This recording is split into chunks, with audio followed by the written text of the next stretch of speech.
Let me tell you the story of a man who learned to trade before he learned to rest. It began decades ago in a forgotten town on the edge of dry fields. A young boy lived there with his family. They were honest people, strong hands, weak pockets, and endless days of work. From dawn to darkness, his parents labored, plowing soil, feeding animals, fixing fences. Yet the table was often modest and quiet. The boy watched their routine carefully. Morning followed night, night followed morning, and life repeated itself. He respected their sacrifice, but something restless grew inside him. He did not want to inherit tired bones or a future measured only by survival. He wanted progress, knowledge, and freedom. One evening, his father spoke softly. "These fields will be yours someday," his voice heavy with years of struggle. The boy nodded, but his eyes lowered. He did not dream of land. He dreamed of movement, exchange, and change. At 15, carrying fear and determination, with a small bag and an oversized ambition, he stepped away from home, not to escape his family, but to search for opportunity. From door to door, place to place, he went looking for work, unaware selling would make rich. At the first place he tried, they laughed. "Too young," one man said without looking up. At the next, a voice shouted from inside, "Come back when your hands look like work." At another gate, no one answered at all. Only a tired mule stared at him, as if even animals knew disappointment well. Still, he kept walking. The road burned his feet, and his stomach argued with every step, until wide fences appeared ahead, clean lines, healthy cattle, and a silence that felt expensive. This ranch belonged to the owner, a man known across the region, strict, calm, and wealthy beyond rumor. He owned land the way others owned clocks. Carefully, the boy knocked. Time stretched painfully. Just as doubt crept in, the door opened. The owner stood there, eyes sharp, voice steady. "What do you want?" The boy lowered his gaze, not from fear, but respect. "Sir, I'm asking for work. No one else would take me. I can work hard." The man studied him, measuring bones, breath, resolve. "We're full," he said. "How old?" 15. The owner paused.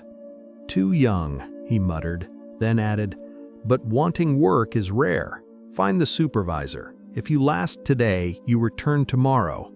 Hope struck like lightning. "Today is fine, sir." A faint smirk appeared. The supervisor tested him brutally. "Carry this, run there, fix that. No rest, no mercy." If he slowed, he failed. But the boy moved non-stop, silent, focused, fast. He fetched water, tools, rope, chased animals that refused cooperation, and finished tasks others avoided. By sunset, whispers spread.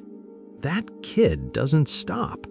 From afar, the owner watched, memory tightening his chest. The boy reminded him of someone he once lost. Days turned into weeks. The boy arrived before dawn and left after dark. He asked questions constantly. "How does this work? Why that way? How do you know?" Some laughed, some answered. The owner noticed everything. One night, the boy sent money home. Another morning, he repaired a gate without being told. He never complained. He never asked for more. He simply worked. Finally, during fence inspection, the owner spoke. "Have you heard of trade?" The boy nodded slowly. "Buying, selling. That's how everything here grew." The words echoed. Buying, selling. They followed him to sleep. He repeated them in his mind, like steps on a road. Years passed quietly. Strength replaced thinness. Discipline replaced doubt. One cold morning, the owner called him. "Sit," he said. They rested near the corral.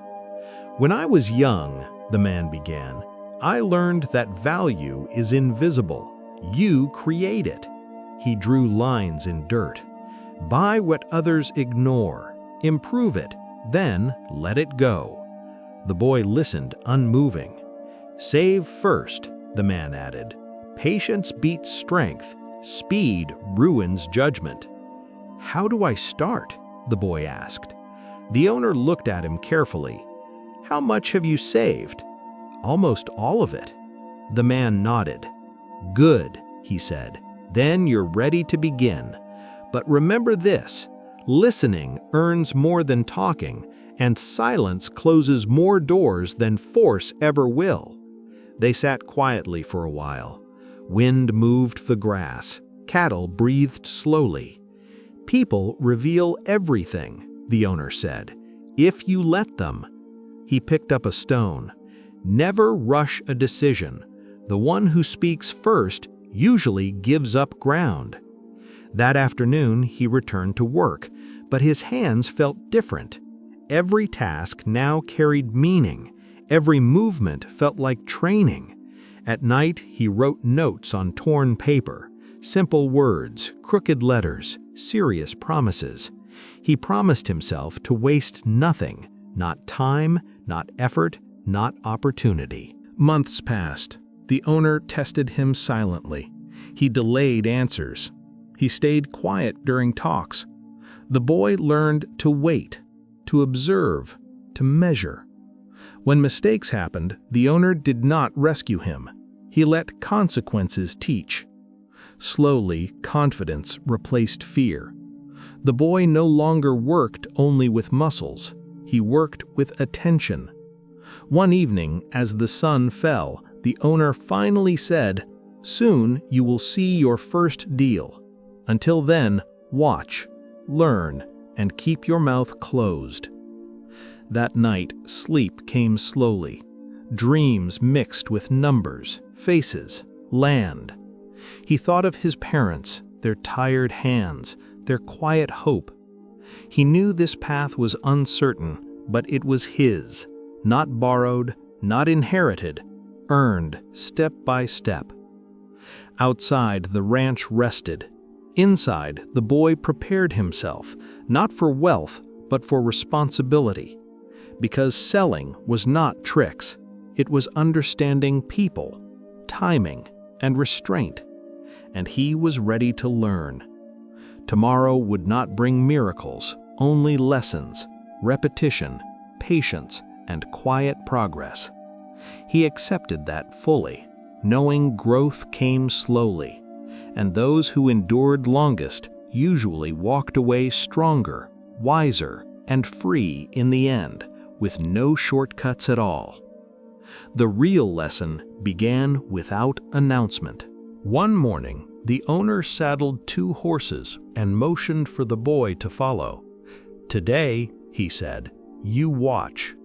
They rode to a neighboring property where a man waited, arms crossed, face already defensive. The owner greeted him briefly, then walked the land in silence. He examined the soil, touched the grass, listened to the wind. The boy said nothing. He remembered the rule. Finally, the owner pointed. "This side," he said calmly, "or that one?" The man hesitated. Silence stretched. The boy felt tension tighten his chest. Then the man spoke first. "This side is better." "How much?" the owner asked softly. A number was named. The owner nodded once. Done.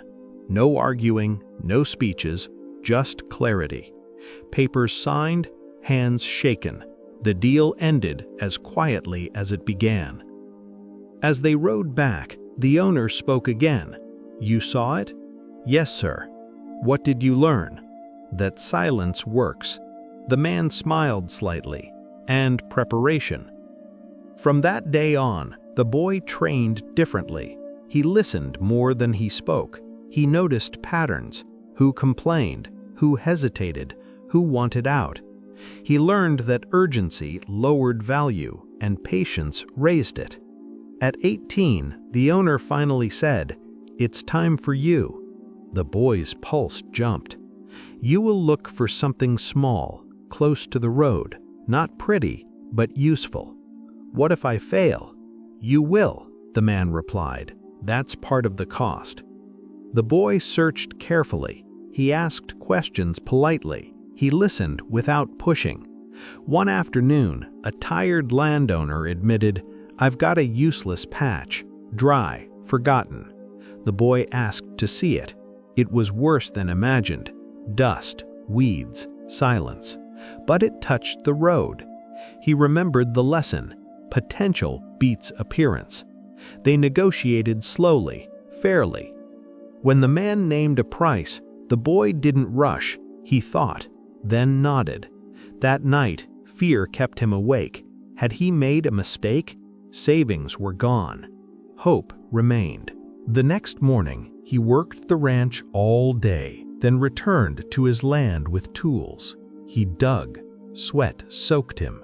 Doubt whispered constantly. Days passed. Nothing changed. Neighbors mocked quietly. "No water there," they said. He kept digging. His father joined him. They worked in silence. Then one morning, a thin stream appeared. Water. It felt unreal. They laughed like children. The boy divided the land carefully. He planted grass, watered daily. Weeks passed. Then green appeared. A nearby farmer noticed. "I need feed," he said. The boy didn't jump. He asked calmly, "Which section do you prefer?" The farmer chose. A price was set. Higher than before. Fair. Accepted. The sale changed everything. Not the money, but the proof. The owner listened quietly, then nodded. "You understand now."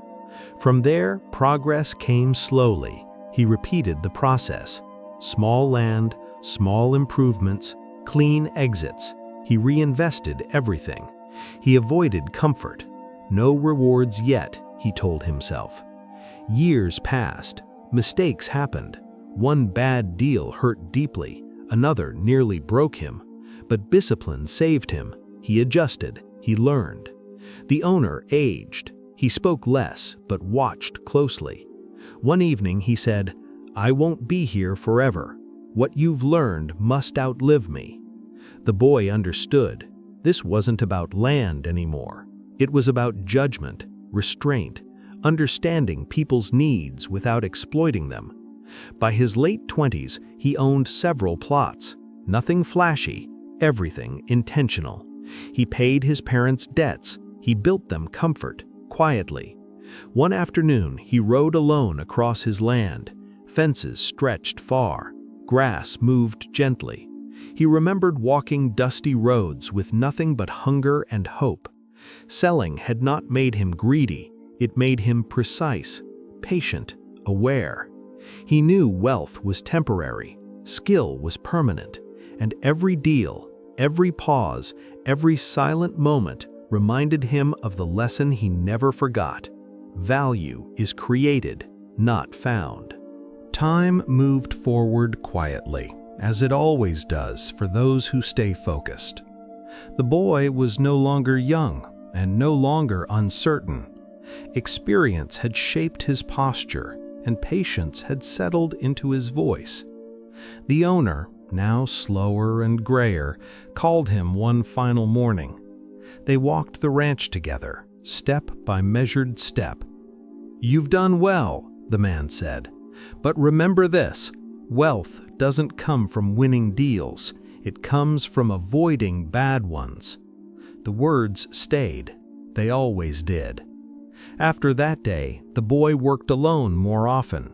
He traveled farther, different towns, different people, same principles. He never chased opportunity. He let it reveal itself. Some deals failed. He walked away calmly. Others succeeded quietly. He never celebrated loudly. He reinvested, always. Growth remained steady, never rushed. By 35, his name carried weight. People sought him out, but he listened just as much as before. He remembered hunger. he remembered silence.